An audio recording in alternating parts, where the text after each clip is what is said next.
So I did a bunch of weird stuff, and Ira, I've always liked the name Ira. Yeah. It's Jewish. I'm not Jewish, but it's Jewish and I like it, so I'm taking it. And then Dern is just the remainder. And Laura Dern's pretty cool. So Ira Dern is an emotional thing. No, Ira Dern gets into like the you can do it. I can. I totally can. 100%. You just don't want to do it. 100%. Are you a 4-2? Cinetherapy Podcast with Sam and Mitch, her dad. Welcome to the Cinetherapy Podcast by Inland Film Co. I'm Mitch Williams, hosting with Sam McGhee. Today our guest is Darrien Mack, who goes by many different personas. On this episode, we talk about Darrien's start in graphic design, his time at community-minded television, psych walls, gray hair, music videos, grief and loss, and much more. Enjoy. Okay, so first order of business was removing the backdrop that I ripped. I was trying to get this set up. We got all this stuff. We're in a new building. Put the backdrops up by myself. I was so proud. I was going to show Mitch that I can do this on my own. And the whole thing ripped. And I realized I'm not a one-man band. And then I was going to leave it for character. But then our producer walks in and says, mics are not in good places. The table needs to turn and that backdrop needs to go. I didn't say it like that. However, hey, we figured it out.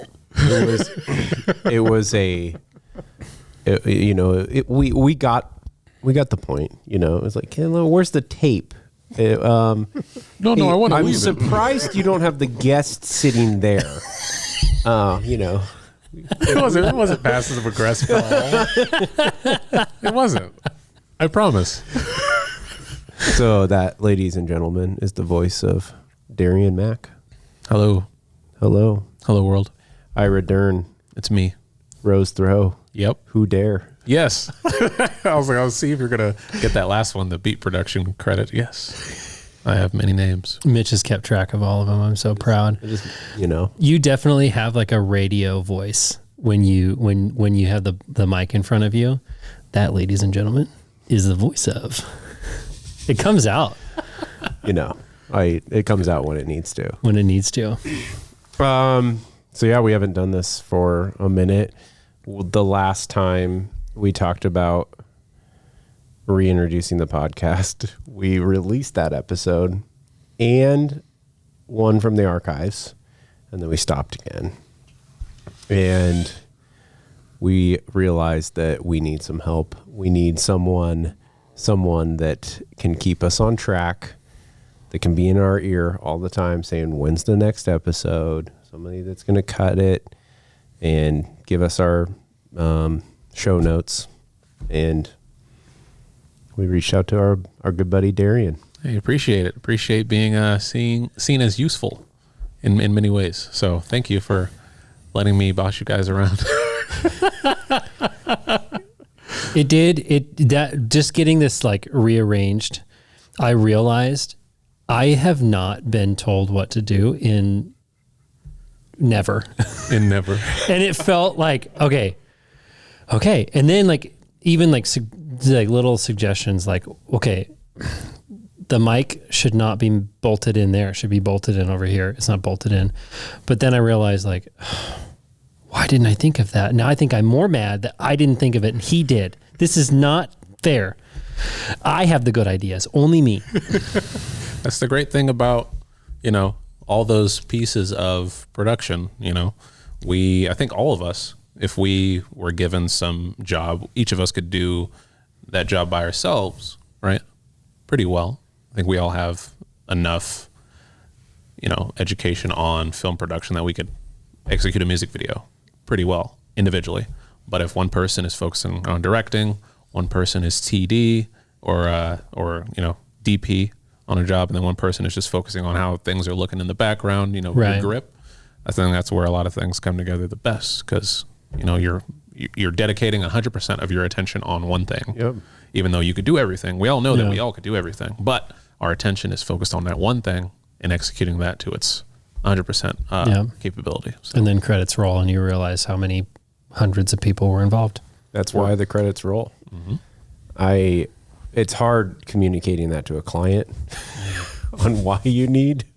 Well, we've seen you do all this before, but we could film quite a bit more if we weren't doing all of this.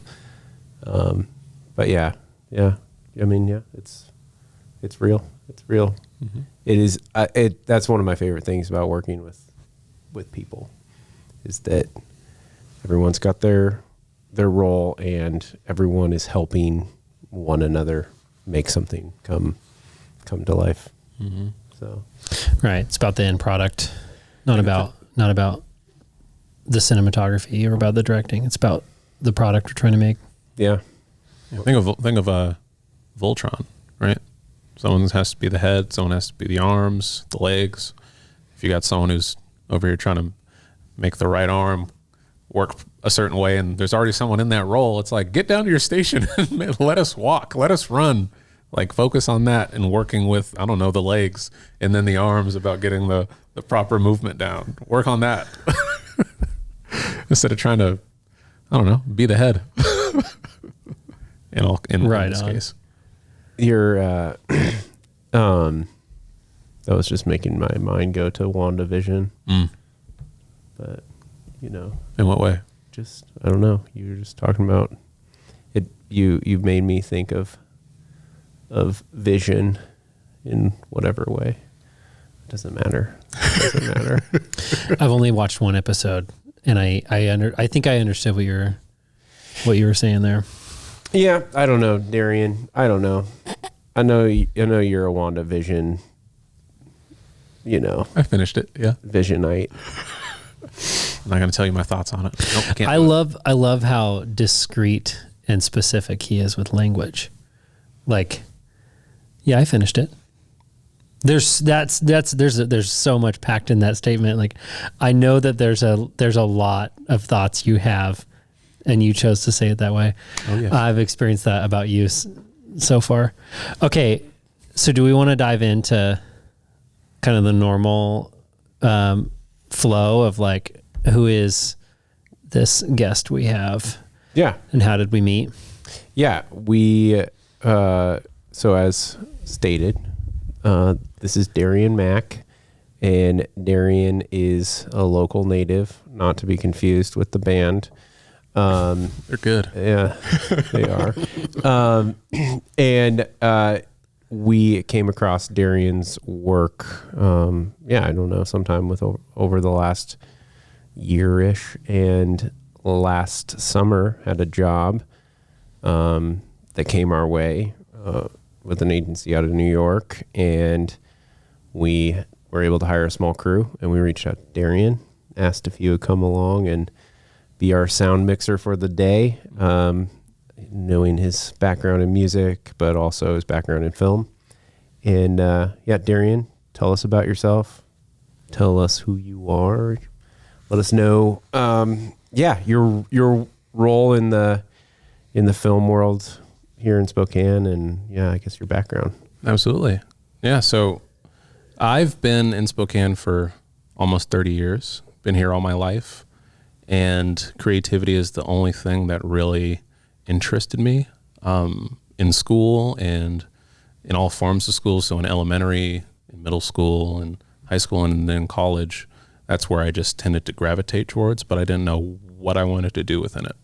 Whether I was in art class, I would be painting the most out of all the students, or it would seem that was just where my focus was, and really trying to execute good painting in a first grade class.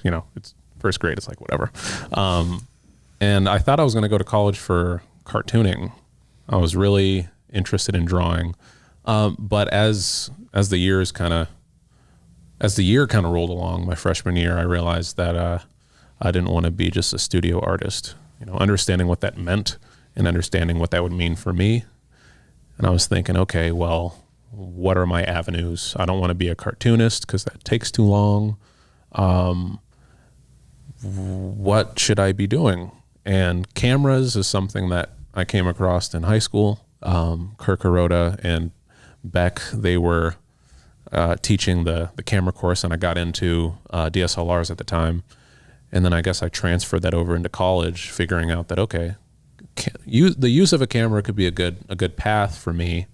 Everything that I watch on television is used with a camera. Okay, seems like there could be a lot of work in that, because I wanted something that would be sustainable, but also fun and enjoyable. So the use of cameras was an important piece. But then on top of that, I was like, well, I don't want to just be a camera guy, like a camera dude. Like what can really like fulfill a sense of like having a holistic approach to every piece of artwork that I, could jump into. And then design was the thing that really, I think, pushed me forward, was just figuring out from an academic advisor I had at Whitworth, Scott Colbo. He kind of just illustrated to me, no pun intended, that, design is the foundation for mostly everything that is, in a lot of ways, creative. Approaching it from a design perspective can give you a lot of leeway to just make things look good. It's a good structure and a foundation. So I've been doing design in Spokane for a little while.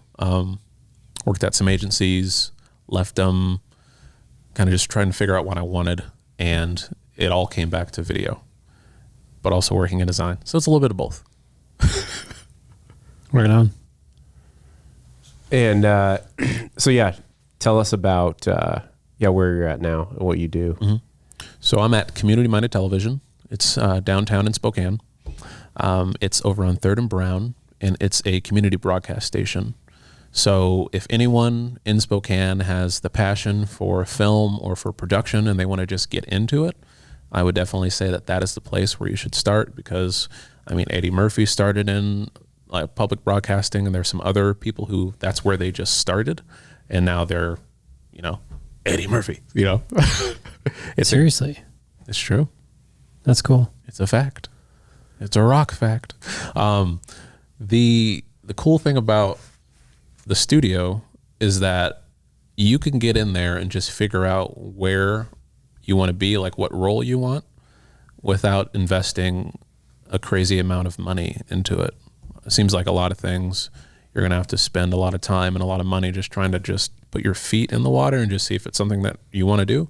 And over there, we definitely offer that ability for you to figure out, okay, do I want to do makeup? Do I want to do grip, best boy? Do I want to be a cinematographer? Do I just want to tell people what to do and kind of keep the show not in like a confined space, but just figure out how to make it blossom correctly and efficiently? And what I've learned over there is how to work in a team with people who all, as we talked about before, have different roles that they, piece together to try and make something awesome. And so I've been there for 3 years in the design department. I've been in the operations department, and I've been in the film department. So I kind of do a range of different things, whether that's the pre-production, the production, the post-production, the graphic design work, the script writing, kind of all those pieces of production besides makeup. I don't do makeup. Not yet. I could. I like that. Not yet. Not yet. I'm open to all things, it's whatever. I kind of want to just absorb as much as I can, just increasing, I guess, the avenues of value that I can, engage in. There's some design elements in makeup, See? Right? See? Right? See? Oh yeah. It's art. Well, and you guys have, I've just noticed that like at Community Minded Television, you seem to have an intense setup. Like it just seems like all the time I'm seeing you guys grow, whether it's the studio environment that you're in, or the gear that you're using, or the post-production gear that you're using. How, what, I guess I don't necessarily know if I want to get into like what all you guys use, but you have a set, don't you? We do. Studio. We do, yeah. So our studio, we have a full psych. We're trying to figure out the right flooring for it, because we have in the studio, it's like a basketball floor. It's really nice and shiny. It's great. And we want to be able to have people use our psych wall with the wooden floor, but then also if they need a full psych, what we could bring in to put on the floor so that they get that full psych matrix look, for those people that don't understand what a psych is or an infinity wall is. Yeah.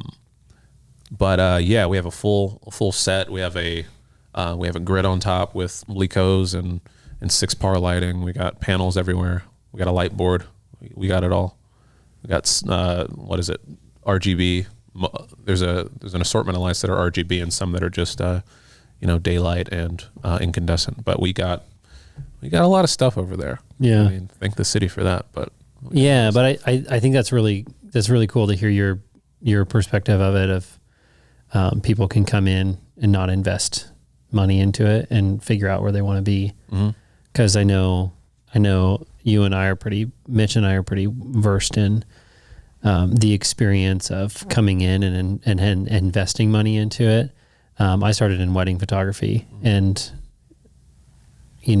over the years invested in multiple cameras and lenses and lighting and you've invested in film gear over the years, but even like your wife's in wedding photography and she's got multiple cameras. And then, it's just like once you figure out, you have to put some skin in the game to get anywhere, but like just to have this environment where you are given the opportunity to come in and figure out where you want to be before you start laying down blood, sweat, and tears is pretty cool. So much blood. So much blood. And it's great because the team that we have, it's Deshaun Bedford who's been there the longest. He was there when this place was almost going to just fail. He was there that was like, well, I'm not going to allow it to, so let me just go ahead and put some, fresh blood into this place, dedicate my time and my effort into making this place grow.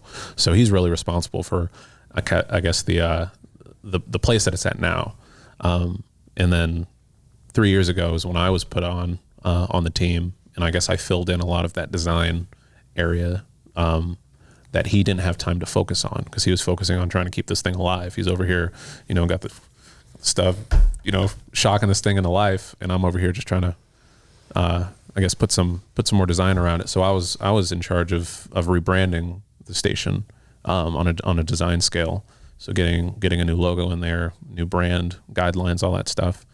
And it's been fun working in tandem with design and with film because there are days where I'm only doing design work and then there are days where I'm only doing film stuff. So it's cool being able to exercise both of those because I have both of those as skill sets.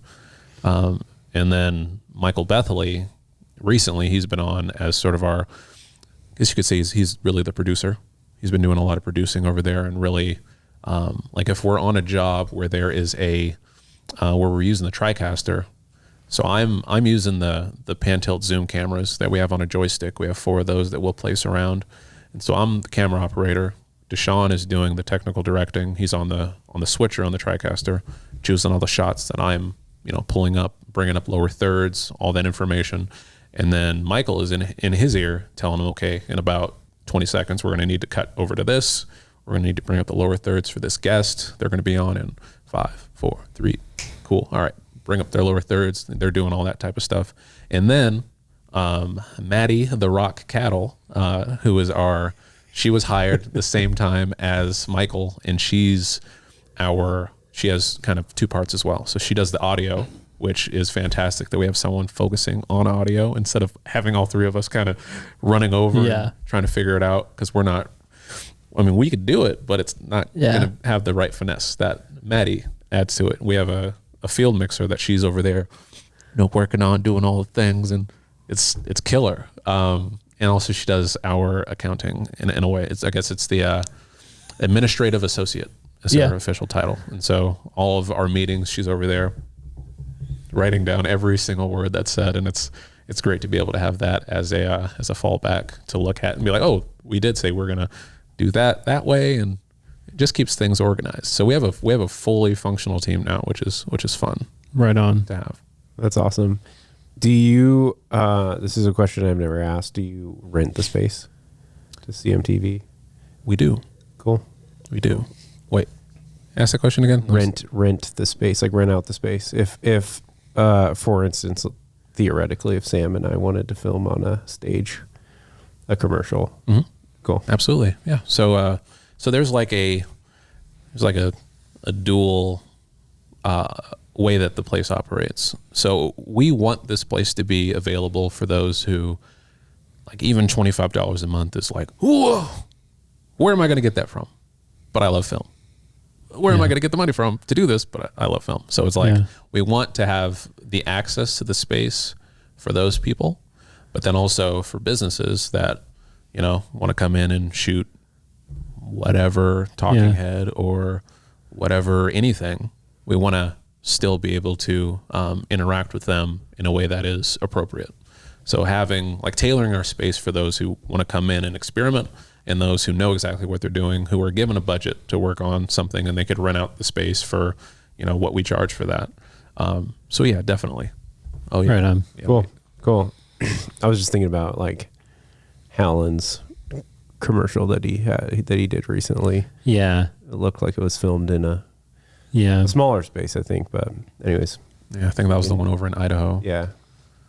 Only thing about ours is that we don't have ability for a car to get in there. Which sucks. No way to put a car. We're done. Okay, never mind. Okay. Never mind. They'll wrap it up. Take it back. Okay, we'll see you later. Could we get a motorcycle in there? Yeah, we get a motorcycle. Yeah. But not a four-wheeled object. Not a four-wheeled object. Only two wheels over here, Playboy. That was. Have you ever been out to Spokane Falls Community College? Mm-hmm. Have you been out to their photography building? I have. It's all going to be knocked over, and they're building a new building. Finally, it was the oldest historical building on campus, and it was a garbage building and needed to be knocked over. But they had a really nice psych wall that I spent a lot of time in that studio, and it kills me to think about the fact that I didn't really have much of a respect for studio photography when I was there with the opportunity to use the psych wall, and now I look back on that thinking, if I had that right now, there are so many things there are so many more ways I would use it. Well, in a way, you do have it now, right? I just think, like, I was in there every day. As a student, I was in there all the time, and I think I've been doing a lot of thinking back on my life. I was just about to say, Sam. I brought up a story earlier today About 18-year-old Sam. Yeah. A lot lately. I was serving in a restaurant and, like, telling Mitch a story about, like, I remember, why did I say that, and why did I do that? Why did I think that way? Because these were, like, I'm thinking about it. It's like, if I could go back and kick 18-year-old Sam in the ass, I would. Did you have the beard and mustache at that point? I had a mustache. I had a curly mustache. Oh, I remember this story. Yeah. About the mustache. Yeah. I wanted to grow. I had just started dating Mitch's sister, and I also was growing a mustache as a joke. And she was watching this curl show up, and she's like, that wasn't part of the deal here. Speaking of, yours is coming in. You know, I managed to just cut the hair off the cheeks. Yeah, the cheek. Yeah, because it was patchy. It was weird. I was looking strange, and so I just kept it all right here. I mean, right here is kind of, and I got grays. I don't know how I have grays, but I got grays in there, and this is cool. Oh, and man. then I finally cut the hair off the top. Oh yeah. Oh yeah. Trim it on the lip. Just see, it's a whole thing. Sharp. And I cut it on a two. It does look sharp. Two guard. You guys know the thing about? Oh yeah. I've been cutting my hair since I was 14, so, like, now I'm getting to cut all this up. Look at you. It looks okay. Looks all right.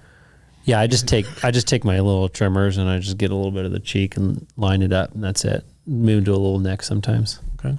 Looking good, man. The gray, I don't see it. Do you have it? Oh, okay, I see it. Yeah, look at that. I like right here. Tyler's, like, full of gray. We had lunch with him today, and he, like, is always rocking the hat. And every time he takes it off, I'm like, whoa! He's all salt. Yeah, No pepper. Yeah, No pepper. Yeah. I think, though, I'm fascinated by like, I think my wife is waiting for me to be gray, because I make this joke to you all the time. That I've seen, like, she's the only celebrity crushes she's made comments about are, like, George Clooney. So, like, and she loves your guys' dad's gray hair. I think she's waiting around for me to be gray. Yeah, she's not going to love you until you have gray hair. I know it's going to take. She's not going to love you. She's not gonna love me. She's faking it, man. She's like, this is I fell in love with 50-year-old you. So I'm just The idea. the long game. Yeah. You know, this is standard Sam McGhee. I'm waiting for that deluxe. we married to have kids. Love will come. The love will come. Oh no, this is painful. Oh, How do you feel, sir? I feel like I feel ripped apart. I mean, I feel like we need to go into some therapy. Cinetherapy. Hey, I see what you did. I see what you did there. You like that? Yeah. I like that. You like that? I like that. I tossed it over and he dunked it. You yammed it, man. It felt good. It felt good. Yeah. What else was I going to say? You've done some stuff in music videos. Tell us about that. Yeah. I'm trying to think of the first music video that I did. I mean, it seems like mostly a lot of the videos that I've done have transformed into music videos. Like a lot of weddings that I provided in the past, they ended up just being music videos, like recaps, highlights. And I'd put them to like what's the name of that band? Youth Lagoon. Oh. I think I was responsible for bringing Youth Lagoon over to Whitworth. Dead serious. Like I just took over that whole album and I used almost every song and just threw it in every music video I had.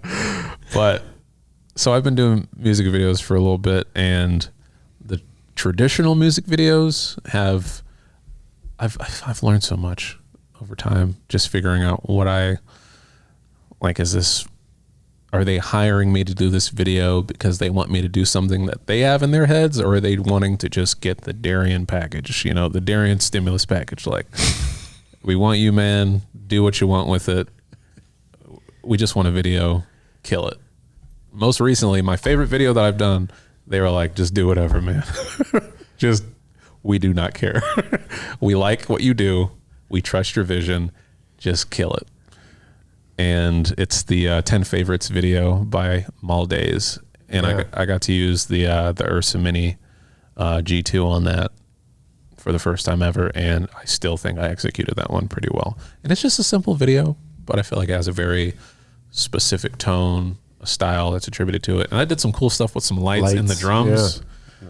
I'm really happy with that one. But I've done crazier stuff. Yeah, way I crazier. really like your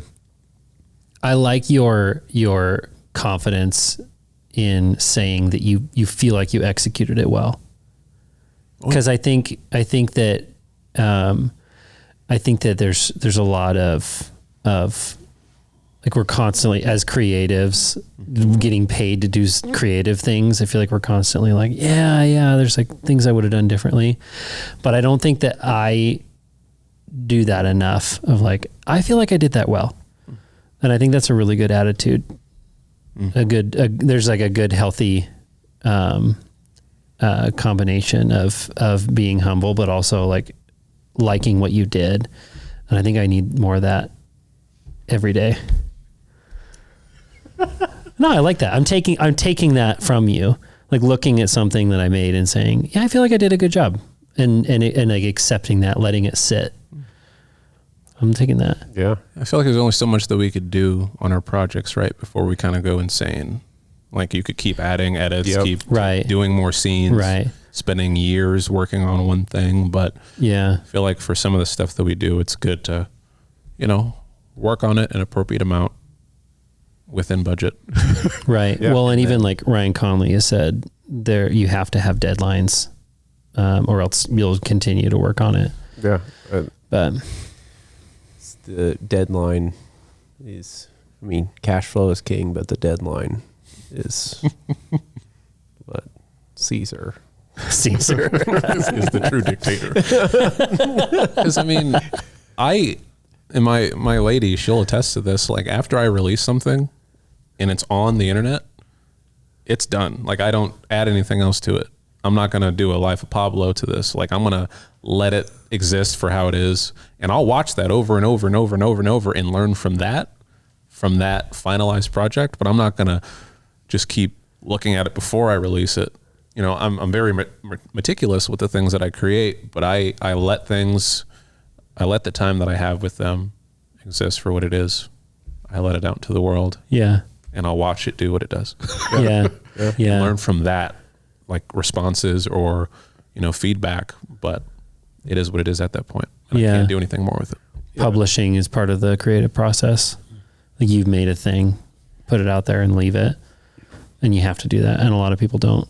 A lot of people get hung up on that one. Yeah. Yeah. In your case, even there with making something for someone else, you're to some degree, it's going to do as well as the amount of effort they put into it. Yeah. Which is always, that's the unfortunate thing about making something for someone else sometimes. Yeah. Very true. Is, how much do you care about this? So yeah. We can care about it all day, but, so not to be like somber about it, but I did like that Maldays music video quite a bit. And I like sending it to you. Yeah. I think it was after or before we worked together? Yeah. We were either just going to start working together or we had just worked together. It was somewhere around, because it was like the beginning stages of me just like figuring out you guys and like the quality of work that you guys do. And I was like, I'm not going to show them like a bunch of junk. Like I want them to see work that I create as like, oh, this is valuable. Yeah. I want you to come back on another thing. Like, and hang out some more. Yeah. Instead of like, this guy's trash. And someone I sent them, I was like, I feel good. Yeah. I think there'll be positive, energy coming from this rather than. And then you slowly realize that we basically shoot everything on iPhone and sort of just like, let it go wherever. And unbelievable. I edit everything on iMovie on my phone. So. Okay. Well, after walking in today and seeing how we had this all set up prior to you being here, I'm sure you could believe that. No, I think what I like is that obviously this is how this is the best setup, and this was ideal. But I looked at it and I said it can't be done. All it took was another set of eyes. Sam's under the table duct tape work. Oh man, you guys! I put too much work that had been put in. Oh, I put so much. Oh, don't do that. Yeah, no. I put so much work into this. Great. The table got here, and I flipped it over, and I immediately routed cables to the four corners, and for the soundboard is over here. And then I thought, the moment that this was put in place, I looked at it and I thought, that's all going to change. And the painful part was right when you walk in, you're like, nah, we came here to film. We came here to record an episode. And right before we start, we got to change the whole thing.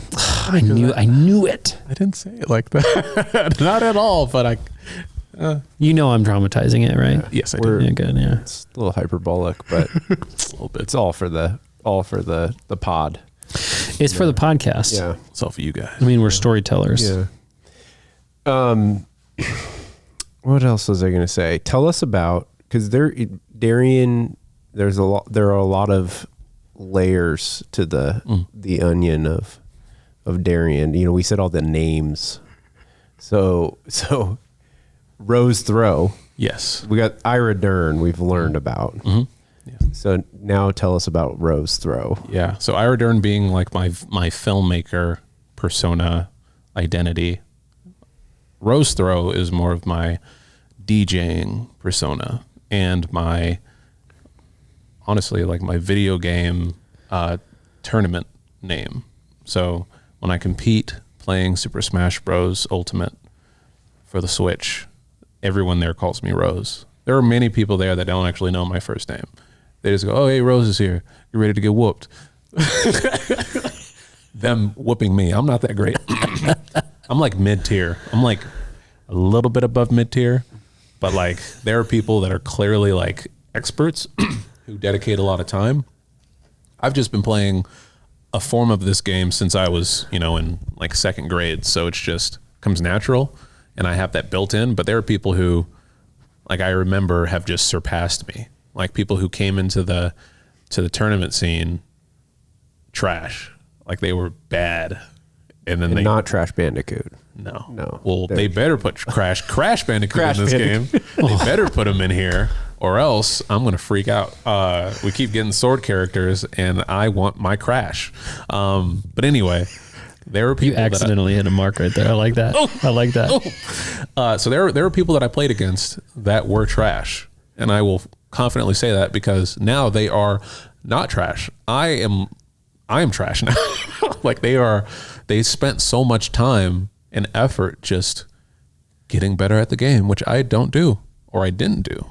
They practiced, which in a lot of forms of life, like skill, like natural skill is one thing, but hard work is always going to overcome all of that. You could be talented, but if someone just puts in more effort and more time than you to get better, they're going to win. Where are these competitions happening? These they would happen at Gaming Grotto over in the Garland district, but COVID had. Well, actually, they stopped doing tournaments before COVID just because they weren't really getting business. They were just a bunch of freaking kids coming in and playing, but not spending money. I would spend money there because I'm an adult and I got a job, so I could do that. But some of these people were like, and that's how the world turns around. That's the world turns around. Over out in Airway Heights, there's a place called Ghost Quarter Gaming. That's where most recently they've been happening, but through COVID and near the end of most recently of where we're at, we'd go to someone's house and do it. We would not be social distanced at all, but yeah, it is what it is. We were fine. Some people would have masks, but we try to be safe in a way, but it is what keep going with the mask. Wait, keep describing this is like, I don't know. I think my brother could have gone into competitive gaming. So I'm hearing you and I'm thinking, oh my God, how did I not? I should have pushed him to do those. Fun. Okay. So that's Rose Throw also. So Rose Throw is DJing. So not music production, right? That's a different persona, but Rose Throw is wonderful. Like mixing music. So turntables, mixer, playing other people's music and some of mine, but mainly playing K-Tronada and playing, Gold Link for people in a club. That's Rose Throw, right? And then Who Dare, which I just created, is my beat production name. And that comes from, so my name is Darrien, and the sample that I chose as like I guess it's called a, what is that called? It's like a tag. So like a producer has a tag when they make their music. So like, DJ Khaled. Well, I mean, Little John. What? Okay. I don't think that he produced music, but that was his tag. Yeah, that was his tag. You got rappers who do their own tags. You got producers who do their tags. You got DJ Khaled, whatever the heck he is, making his tags. Another one, like something that's identifiable to them. So like every time that Tyler, the creator, starts out a rap now, he just says, "Hey yo," and then he'll go into it. So it's like we all have tags. Okay. And like DJ Mustard, he'll do mustard on the beat, ho. So like we all have tags. And so mine, I came up with the name after I found the tag. So Rose Throw is based off of a character from Sailor Moon. The character's name in the show, in the original dubbing of the show, his name is Darrien. And so I grew up having an anime character with my name, which was the coolest thing. It's spelled a little bit different. There's only one R in his, but so Darrien is a character. His alter ego in the show is Tuxedo Mask, and he throws roses to protect Sailor Moon. So like there'll be an enemy in the show. I'm getting nerdy right now. You ready? No, I'm ready. I've been waiting for this. I've been waiting for this. So if Sailor Moon is like, "Oh no, there's a big ice person trying to get me. Oh no, I'm gonna die." Out of nowhere in the shadows, you'll just see this rose just, and then like break the space in between the enemy and Sailor Moon, and it'll just be this dude with these cat eye glasses, these white cat eye glasses with a top hat. And he's like in the corner, and he's like, "Sailor Moon, you got this," and he'll like leave. And that's Tuxedo Mask. And so I was like, okay, I was talking with my buddy Robert, like trying to figure out a name for like my DJ and stuff, because DJ and stuff started to pick up, and I was like, well, I don't have a name. Like DJ Darrien is trash. Like that's just bad. So like, how do I I went through the show and I was like, let me base it off of that. Cause you got like, MF Doom basing his whole character off of a Marvel character. And I'm like, well, let me think of something. And I landed on like throwing roses, tuxedo mask, a rose throw. And when I said that in the text, I was freaking out. And then I based everything off of that. And so Who Dare is based off of one of the enemies in the show who notices the rose and goes, wait, what's happening? Who dare? And then it shows Rose Throw like up, not Rose Throw, it shows Tuxedo Mask up in the corner going, you got this. And then he leaves. But so that's what that is. and it goes in. Who Darrien? And Who Darrien? Yeah. Who Dare? He didn't quite like that. It wasn't like yeah. No, That's too obvious. I was just, trying to draw all the connections. I was thinking about that the whole time. And I said it, and you said you're it. glad that I said it. I'm glad that you said it because of the reaction. No, I'm kidding. Okay. That is, thank you for the heavy layers. The anthology? Yeah. Well, you guys know where Ira Dern comes from, right? Yeah. Darrien. Yeah. It's just an anagram of my first name. Because my last name came from nowhere. My last name is actually the last name of the guy that my mom was dating at the time, but not my birth father. Yeah. His last name is Porter, Ralph Porter. I was given Mack for whoever the heck this Mack guy is, who I've never met. But so I'm like, I've had Mack forever. I'm not going to change it to Porter. I don't want to be known as Darrien Porter now, even though that name is fantastic. Like if it was switched and I grew up as Darrien Porter and then my dad was Ralph Mack and he's like, hey, switch it to Mack. I'd be like, I've had Porter for all my life. Like, I'm not just going to change it now. Yeah. And so I was like, well, what name could I make out of like 100% my name? Like Darrien, like that is my birth name, not my family name, but my name. Yeah. Let me make a name out of that. So I did a bunch of weird stuff, and Ira, I've always liked the name Ira. Yeah. It's Jewish. I'm not Jewish, but it's Jewish and I like it, so I'm taking it. And then Dern is just the remainder. And Laura Dern's pretty cool. So Ira Dern is an emotional thing. No, Ira Dern gets into like the you can do it. I can. I totally can. 100%. You just don't want to do it. 100%. Are you a 4.2? He's like a 9.4 or 4.9. Okay. Here's my issue with he doesn't know enneagrams is that my wife is obsessed with any kind of test like this because she loves like mapping out the people around her. Myers-Briggs, all that. Yeah, she'll do any of them, all of them, and I think that's great. She sent me the test. I went to take the test. My browser timed out, and I was like, I don't really want to do this. And so she has dubbed me a 9, which I'll just accept. I'll take it. I don't care. I do like the idea of it, but it's just too much work.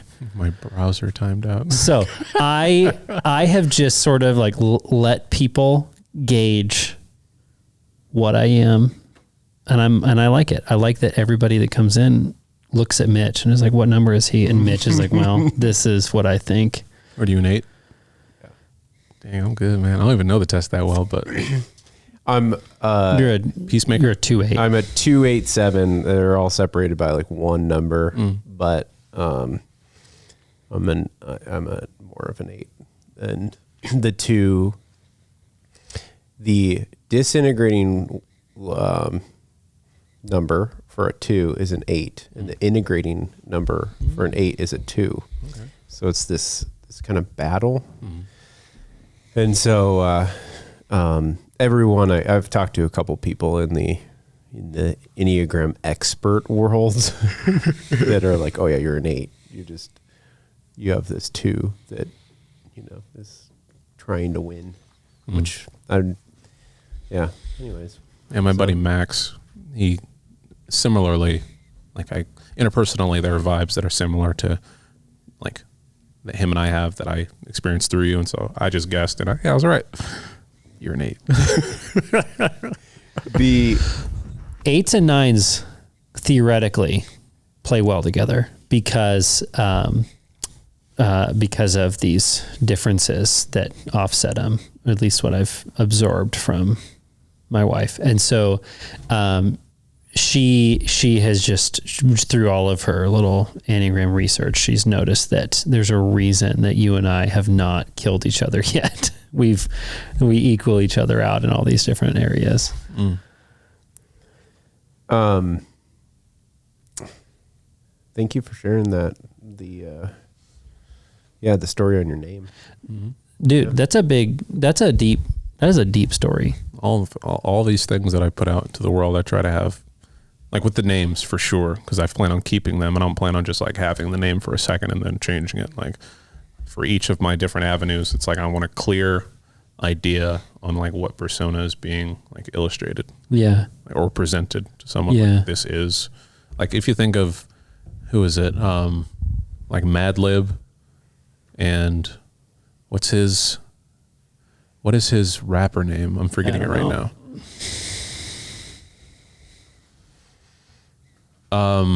It's in here. It's in here. It's up there. Yeah, I'm just forgetting all these names I'm throwing out. So Mad Lib, that's his producer name. That's how he's shown himself to the world. And then he has a lyricism persona. I'm forgetting the name. But even think of like Flying Lotus and Captain Murphy. If you guys are familiar with either of them. No, I'm shaking my head, but no. Yeah, Flying Lotus. Yeah. So I walked by Flying Lotus in Austin, Texas. Hell yeah. At the MySpace party for South by Southwest, and it was intimidating. His head is huge. Yeah. Big. Like his teeth just huge. Yeah. Huge. But it's filled with a bunch of great ideas about how to make music. He's freaking phenomenal. He performed that night. It was rad. Yeah. Anyways, keep going. Yeah. So like, I got to figure out the name. Yeah, figure out the name. Figure out the name. I didn't want to pull up the phone. I still can't find Mad Lib. Yeah, I looked up Mad Lib and I still can't find the alter ego. I honestly don't know any of the names that have been spoken out loud this whole time. So I'm just along for the ride. Mad Villain? No. So that's him and MF Doom. MF Doom, yeah. But the collaboration with MF Doom, yeah. God dang it. I feel like I'm not connected to like the world right now. I mean, P.S. Rest in peace. Yes. That I still can't believe he died October 31st, Halloween. The mask and day. They didn't, and they didn't announce it until New Year's Eve. I mean, I could kind of believe I totally get it. Yes. In terms of, but that's crazy. It's hard to believe that it went that long. I imagine the family wanted time to grieve before they made it a announcement. Yeah, without the world just coming in and in a way, I mean, kind of making it about how it's affecting them. Yeah. When most of the people haven't actually met him. I mean, sure, his work means something to them, but like even with grief, I mean, I've talked with you guys about grief quite a bit. Mm-hmm. And like after my brother passed, like it took me a while to just talk with people again. Like the people that knew, of just like, I don't know, there's just a way that humans, that we feel like there's something that we need to do with someone who's at loss. And it just makes me uncomfortable sometimes. Dude, I talked to you about that when my grandma passed this last year. I didn't know, like, I don't know what to do with, I'm sorry, the statement of like, I'm sorry for your loss. I don't know what to do with that. And I think you just gave me words that I didn't have before. The fact that we feel like we need to do something makes me uncomfortable. I don't necessarily hold that against anyone. I just don't know what to do with it. And you gave me words. That my experience of you as a human has been that art is extremely personal to you.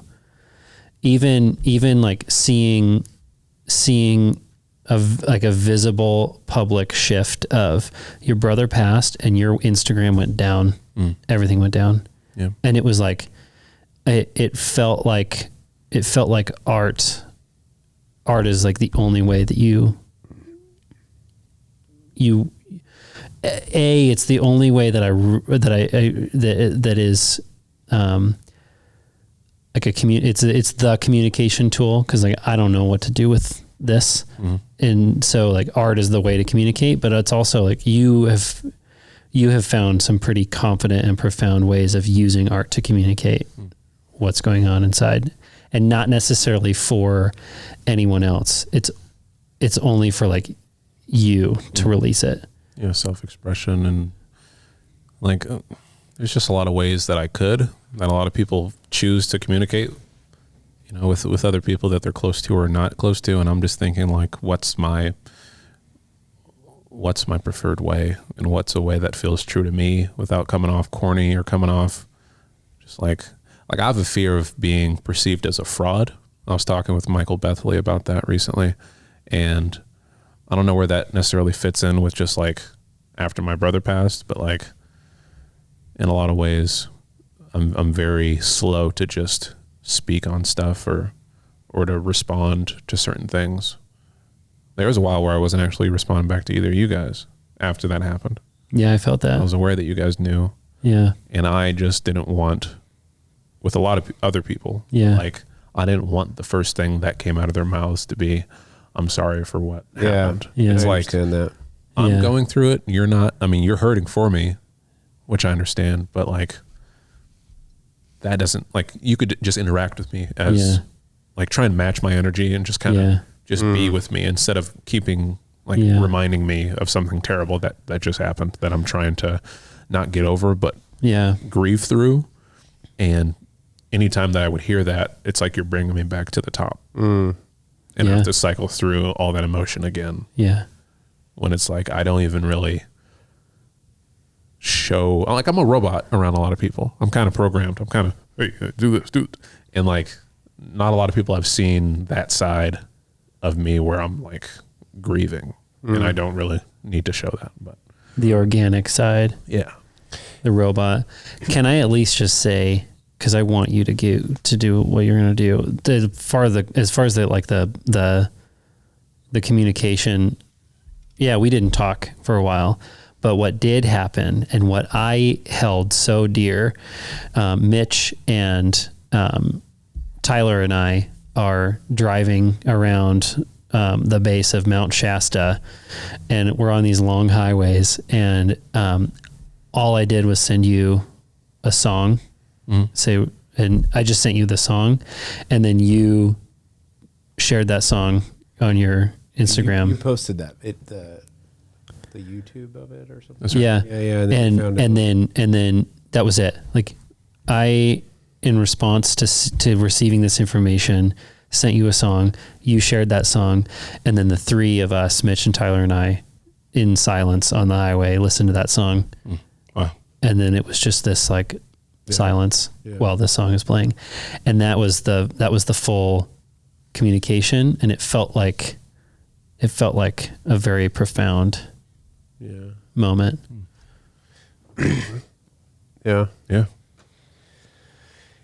And for the record, we never held it against you for definitely people not. grieve in their own ways, and you know,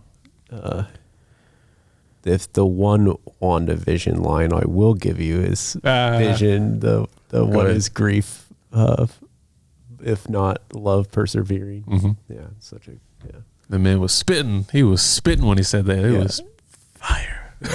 Fire. So,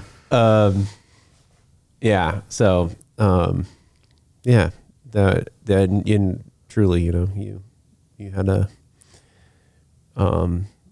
artistic way of, you know, processing that. I'm sure you'll continue processing that forever. Yeah. His birthday was on February 17th. You know, like it just came up again. Like, damn, he would have been 15. That's crazy. I'm sorry, man.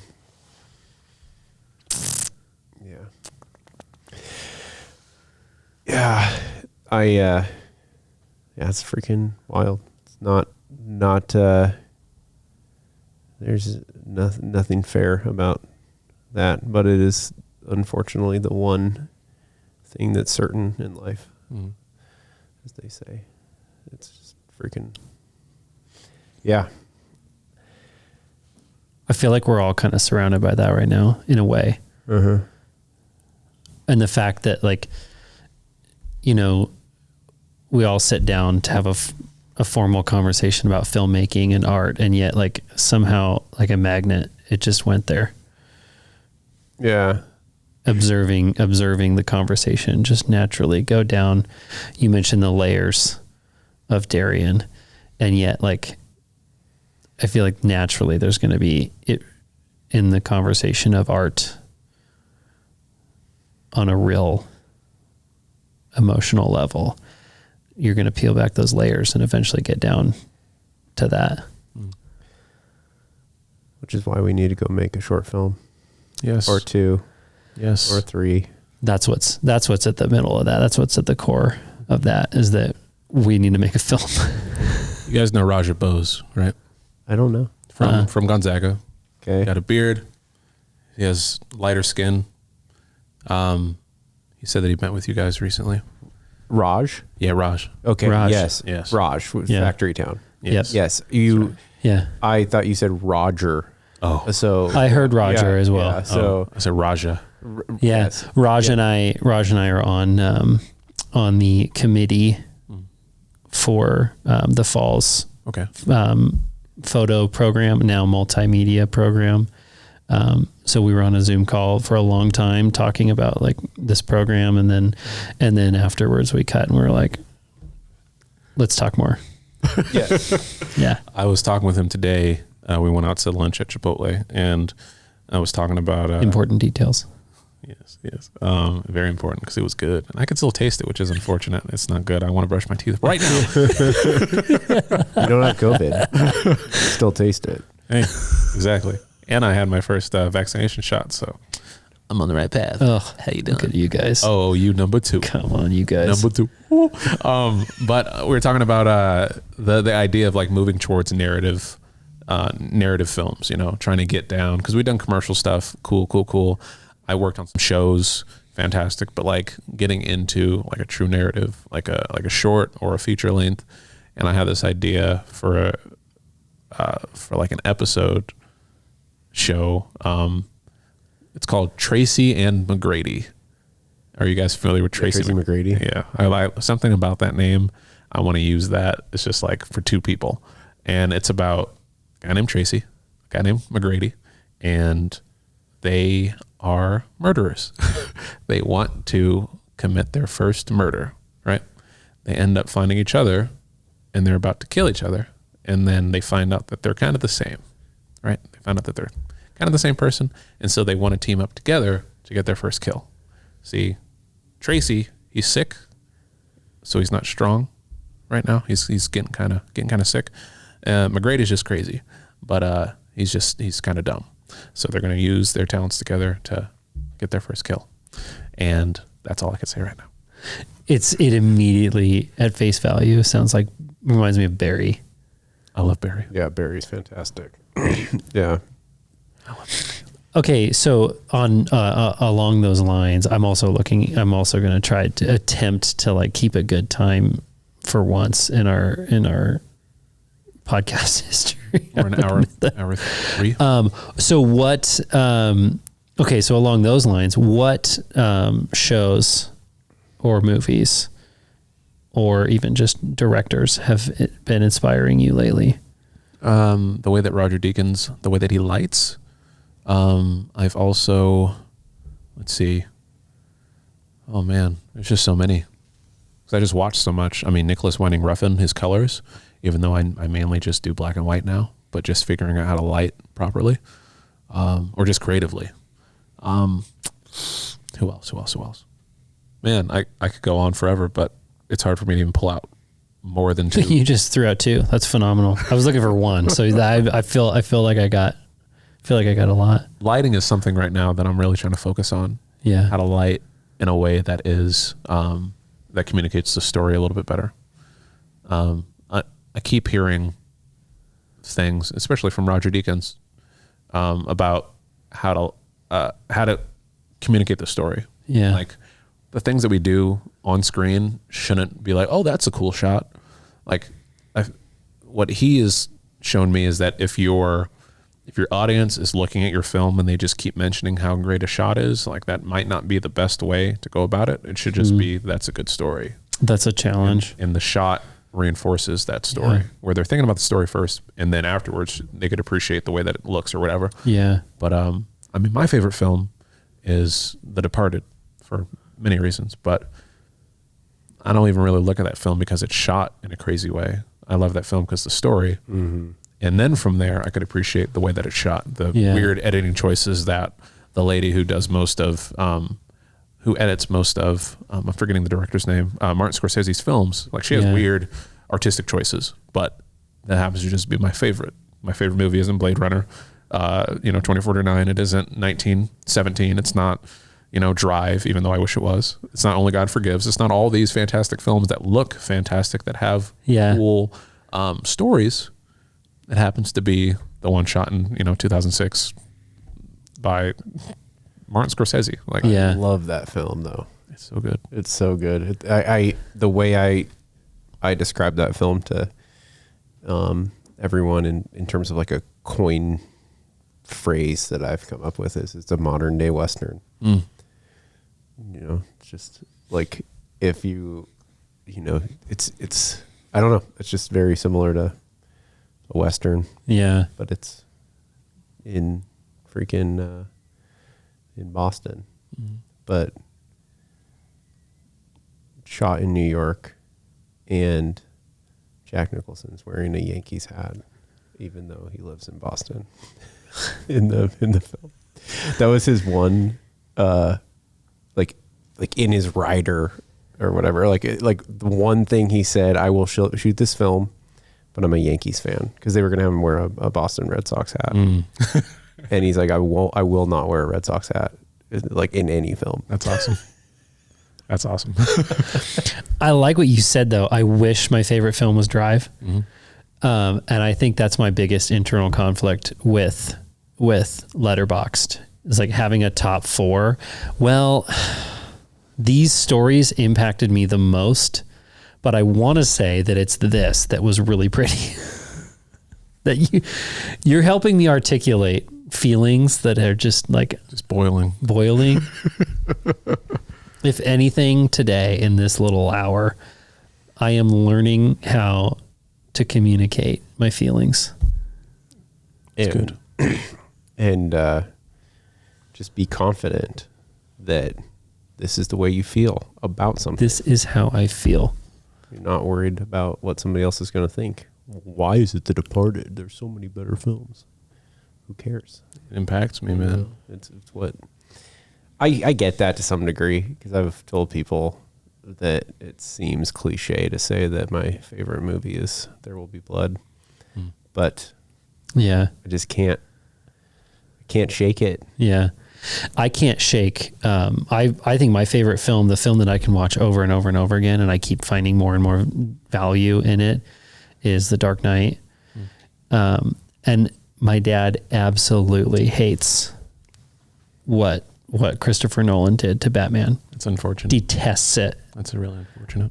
And there are so many other deep films that are in my top favorites, but I always come back to that one. Yeah. Rewatchability is a really strange piece of favorite films, because I could watch The Departed nonstop. Something about it. I can't describe it right something now. About it. But then like the movie Her, the Spike Jonze film Her, like that's a really good movie, but I can't watch that again. Yeah. I could probably go home and watch it right now, but that's not a movie that I would rewatch. I wouldn't rewatch The Joker, 2 Joaquin Phoenix films. I just don't really want to see it again. I appreciate the level of like the craftsmanship that was put into it, but I 100% watched that twice. Once with Mitch and then again with my wife, like immediately. Joker. Sorry. Yeah. For some reason, for me, I'm just like, I don't really care to watch it again. Yeah. I don't know how that is happening, but a movie like Rush Hour 2, like I could watch that over and over with my buddy Gilbert, and we're quoting the whole movie the whole time. the movie is not that fantastic, but it hit me at a spot in my life that I really cared about it. And I was excited for the sequel. And then I heard they were making a third one, which was terrible, but like, they're making a third one. Oh my gosh. But like, I know that movie in and out, and it's such a funny movie. So funny. Yeah. So good. Yeah. So funny. Like, it's so rewatchable, but I want to put it up there as like my favorite movie. Maybe favorite in comedy, a top in comedy. Yeah. You get into those subcategories. Well, I mean, then if we're talking about comedy, then like a movie like The Nice Guys would probably be up there. Or could you say that like Ira Dern's favorite movie is, and Rose Thoreau's favorite movie is? No, all these would fall under just me. Okay. The Umbrella Company. Yeah. The Umbrella Company. Can I ask you that question, Mitch? What in the last couple weeks, either movie or television or director, has impacted you?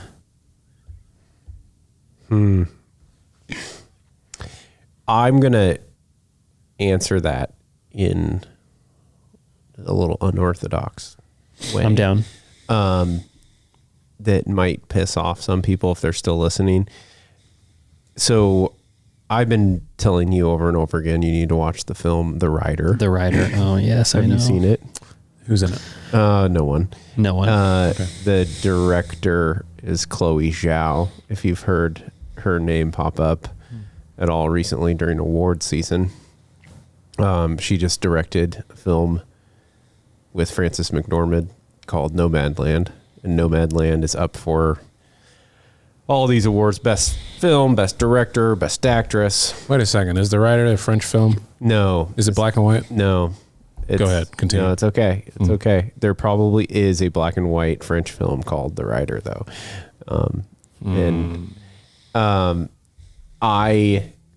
Anyways, so the Rider is, it's not in my top 4. It should be in my top 4 because I talk about it all the time on Letterboxd, but it's just such a solid film. Have you seen Sound of Metal yet? I would also, if I had to say a film that I've watched like recently, Sound of Metal's, it's up there. I liked it a lot. Anyways, I watched Nomadland and I was disappointed in all of the hype that it's getting. It's being, nominated for best director, best film, best actress, best editing. And to be honest, the editing was like my least favorite part of the film. The director, she edited the movie herself. And I think what she's doing is awesome. I think I'm excited that she's getting recognition, but I don't. It just, with all of the hype this film got, I was expecting on the back of her last film, The Rider, I was expecting it to be in the same, echelon that I put The Rider, and it just wasn't. So painful. Yeah, it was painful. So I get the unorthodox nature of that answer. Yeah. So that, if I had I'm pulling up my phone just to have my Letterboxd open, because that's how I keep track of what films I watched. Nomadland is up there. It's the last film I watched. Before that, it was Soul. And Sam scored that 5 stars, and I scored it 4.5. And he said, "Why didn't you give it the extra half star?" And again, when I look at a film start to finish, I have to. Everything's got to hit, and I just was not satisfied with the ending. Thank you. I have my own issues with the ending. I'm not going to get into it. Yeah, it's too much. I'd be curious. We should get into this. Well, do you want to get into it now? No. No. We'll do a part 2 with Darrien for sure. I think we'll do more. Darrien's going to be a recurring guest on this one. I'm going to be here. So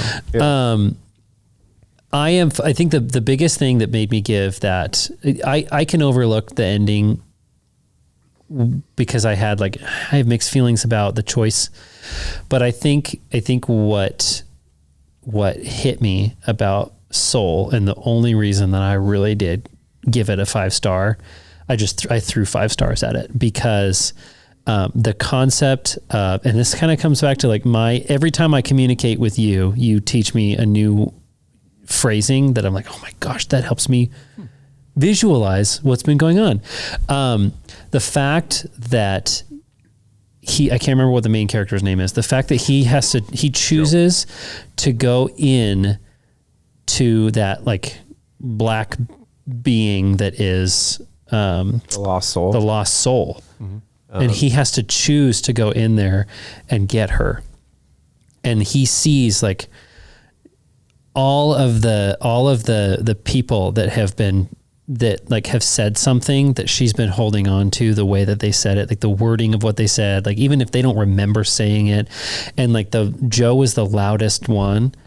And he didn't even remember saying that to her, but like it's the loudest thing to her, and he had to dismantle it, and he went in there, and like that visual alone, I felt like, oh my gosh, this is something I've been, and then I'm sorry, freaking sorry, director over here. Gosh, I'm sorry, clanging water bottles. I mean, the thing about the ending, I mean, that thing swallowed him.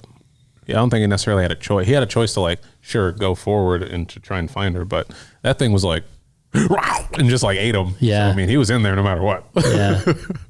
Yeah. So, but yes, the parallel between like all these people over all this time have been saying stuff to her that she hasn't liked, and then it turns out, you know, he was the loudest. He was the loudest, and he just met her. Yep. Yeah. And he thought he was doing, you know, the right thing. Yeah. I had a feeling. Well, he's like a teacher Yeah. with students all the time. And so he like, and you even saw an interaction between he and his students. This isn't me convincing you guys of anything. I'm more just like, that's right. I just dropped it to 4. It's Or 4.5. come on.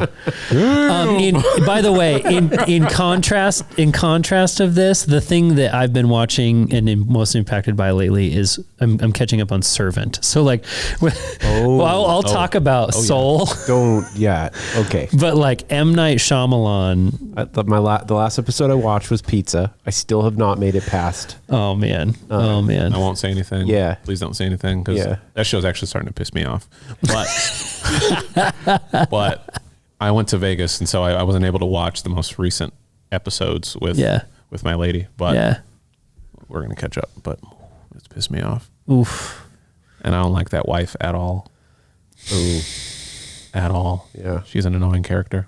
The actress who's playing her is doing a fantastic job. Fantastic. This has nothing to do with the plot. I'm so conflicted with the way that this show is this season 2? Season, yeah. The way that 2 seasons has played out, because in my I can trace back my interest in cinema to it started with an M. Night Shyamalan film, The Village. Mm-hmm. That was the first film that like it hit me on a deeper level, and I wanted to share it with friends, and I wanted to dialogue about it. And I was in middle school. So like I have a love-hate relationship with M. Night Shyamalan from the standpoint of some of his stuff is super deep and hit me, and some of his stuff is like, okay, I saw you were trying to go somewhere and it failed. So Servant, Sam Esmail with like Mr. Robot and Homecoming and like weird framing and weird lighting, and I'm all about that. Mm-hmm. And there's some episodes of Servant where it's like, oh, this weird, all the weird aspects of the design of the visuals, I'm all about this. And there are some episodes where I feel like that was cool, kind of. And that's painful. Because like every episode of Mr. Robot where there's a wide shot and you're like way down, the person's way down here talking off camera, I'm all about that. And that served the story. But like Servant, there are some times when I feel like I question, is this weird just to be weird? And then I look at my own, like, okay, as you and I start to do narrative, that's a fear of mine. Am I gonna be doing weird things cinematography wise just to be weird? But I need to, we're gonna have to explore that anyways. We did a commercial project recently where I wanted to frame the person talking small right here in the center with this whole big frame, and I looked at you, I did it, and I said, is this too weird? And you said yes, and I was like, I knew it. I said that's Sam Esmo. I was like, knew it. But I had to go there. I had to experiment with it. That's too Homecoming. I think it's too Homecoming. Yeah. Yeah. The last thing. Yeah, there we go. I'll say in terms of shows, because we're talking about an Apple original. Have you watched Ted Lasso? No. So good. I don't know what that is. It's so good. It's funny. It's Jason Sudeikis. Okay, I've seen the thumbnail for it. I just haven't watched it. And so he's a former college football coach, and this team in the Premier League in England for soccer hire him as their head coach, and so it's just it's a very heartwarming. Like if you're looking for something that's like lighthearted and you're just gonna like smile at the end of every episode, it's a good show. Mm-hmm. Just really quick, I found out, I just remembered the name of Mad Lib's alter ego. Thank you. Quasimodo. So that's what he raps as. It's like a weird yellow, furry, like it's like a fox. It's some kind of animal shape, but that's what he raps under. And there was a time where we didn't know that they were the same person. They were Same thing with Captain Murphy and Flying Lotus. Didn't know. Even the late Mac Miller. He had Mac Miller, then Larry Fisherman. That was his producing name. And then Earl Sweatshirt has Random Black Guy as his producing credit. So like that's always been like a thing that's kind of interested me, that alter ego. Even my mom had an alias. My mom's birth name is Delia. And then she had a name with certain people as Sebastian. And it was very strange having people go, "Hey, you're Sebastian's son." And I'm like, "No, I'm not. Who is that?" And then figuring out that she would go by two different names to two different groups of people.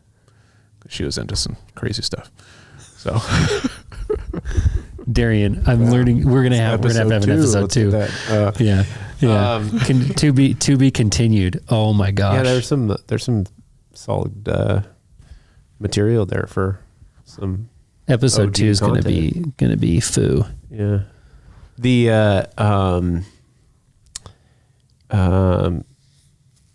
Yeah, gosh, you just mentioned all these names, Earl Sweatshirt, MF Doom, Quasimodo, Flying Lotus. Now my mind is off on like music. Mm-hmm. Why'd you do that? that's what I do, man. What I do. I make you think. Yeah. Oh my gosh. I'm mixing people's music together. Rose throw. Oh my gosh. Okay. That was a total dad move. Yeah. All right. Is that a wrap? Or I think that's a wrap because we're gonna have more. Yeah. We're gonna have more. We got a lot. Let's pull this out. We didn't even get to this bad boy. Let's pull this out. Couldn't even get to this. I'm sorry. This is the as the credits roll. Yes. We didn't even bring As this the up. credits roll. Oh man. So We still have 7 minutes. Darrien, yes, tell us what we're looking at for those who aren't watching this on YouTube, and what it is and what it means to you. Yes. So I've been talking about this for the last week. Okay. This is my first cinema camera that I've ever purchased. At the place that we talked about before, Community Minded, we have a bunch of gear. We have 2 cameras that are worth more than this, right? But this is my first one that I own, right? I don't like having to ask permission to use anything, and knowing that something is mine, it's mine, right? No one else says it's mine. So I went through and figured out all the stuff that I personally needed. On YouTube, there's a bunch of the ultimate 6K rig. It's like, no, this isn't the ultimate one. There's probably some other things that you could do to make it better, but this is what works for me, right? Some people want to only choose Tilta. Tilta is kind of too much for what I need. And I was able to achieve what I need to with this. So like my matte box, my follow focus, my monitor on the top, my SSD drives, the cage that goes around the body itself to protect it, and to mount things to this lens, the battery, the V-mount plate for the battery, this cord, the D-tap cord that goes to the power, the top handle, the side handle, all these things make my rig, and I'm really happy with it. And I mean, I feel like I deserved it after working with a Nikon D5100 for about a decade. So this is where I'm at now. You did deserve it. Now it's not about the gear. It's now about what I could do with it. And I went through my penance, right? Yeah. Using one camera with no cage, nothing like that, no external monitors, nothing. And now it's like, well, now what can I do with this bad boy? Knowing that I have more dynamic range, knowing that I have more to do in the resolution worlds when it comes to this. I have more control over little pieces of information that can change the output and the image that I'm receiving. I'm excited. Really excited. You should be. I'm excited for you. What lens did you end up choosing to put on there? This is the original Sigma 18-35. They've made a recent one that is larger, but this is the one that I think fits really well with this rigging system that I have, including the what's it called? The lens support that I have on the bottom. Yeah. And it's the 6K. The sweet thing about that is it's got the EF. Yep. Yeah. So the Blackmagic Pocket Cinema camera. This is the 6K version, which has EF, as you said. Yep. And the 4K one does not. I don't even know what it has on there. It's not an EF mount, so it does not matter. You'd have to put speed boosters, Metabones, or the cheaper one. Right. I don't have to go through all that. It's automatically ready for all the lenses that we have at the studio. This lens that I got off of Etsy from some guy named Diego. Shout out to Diego, but yes. No, you put together a tight package. Yeah. And it's neat. I feel like it's neat. It's very neat. It's obvious, like the cable management and the choice of side handle, and like there's you've very delicately crafted this rig. Yeah. And I went to the gun range looking for, I wasn't looking for anything. I was just going to go shoot. And there was a Pelican case there for guns. Yeah. And I bought it for this. Perfect. No, I think that you, from what I can see, like you building a camera rig is like somebody getting really, really specific about their rifle build. Mm. Yeah. I respect that. I respect the way that you built that rig. What you looking at, man? No, I was just looking at what is this, another battery over there? Or? Yeah, this would be, I think this is some form of like a dummy battery or Yeah. what you place on there. I don't really know. All I know is that these work well with it. And I would do a charging system where I'm charging, where I'm powering the monitor and the camera off of a V mount. But for right now, I don't need that. So. Yeah. Right on, man.